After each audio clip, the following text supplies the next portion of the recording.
3 নম্বর, হযরত আব্দুল্লাহ ইবনে উনাইস রাদিয়াল্লাহু তাআলা আনহু বলেন, হুজুর সাল্লাল্লাহু আলাইহি সাল্লাম বলেছেন, লাইলাতুল কদর আমাকে দেখানো হয়েছে।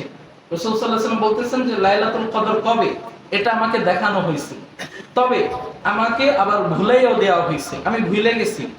এরপরে রাসূল সাল্লাল্লাহু আলাইহি সাল্লাম বলেন যে আমি যদিও ভুলে গেছি, তবে আমার এতটুকু মনে আছে, লাইলাতুল কদরের রজনীর শেষ যায় যে ফজরের নামাজ, এই নামাজটা পড়ছি আমি কাদার ভিতরে। এই নামাজ পড়ছি আমি কিসের ভিতরে? কাদার ভিতরে। কাদার ভিতরে। এখানে বিষয়টা হলো এরকম যে তৎকালীন সময় মসজিদে নববী যেটা, সেটাতে এত জাঁকজমকপূর্ণ ছিল না, সনের ছিল। বৃষ্টি পড়লে মসজিদে পানি পড়তো, হয়তো মসজিদে পানি পড়ছে, রাসূল যেখানে নামাজ পড়ছেন কাদা হয়েছে, স্বাভাবিক, এই কথা বললেন।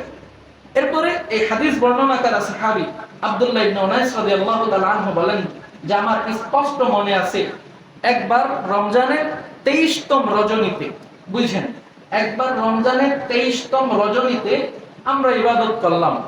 পরের দিন ফজর নামাজ যখন পড়লাম, নামাজের পরে রাসূল সাল্লাল্লাহু আলাইহি সাল্লামের কপালে এবং নাকে আমরা কাদা দেখলাম।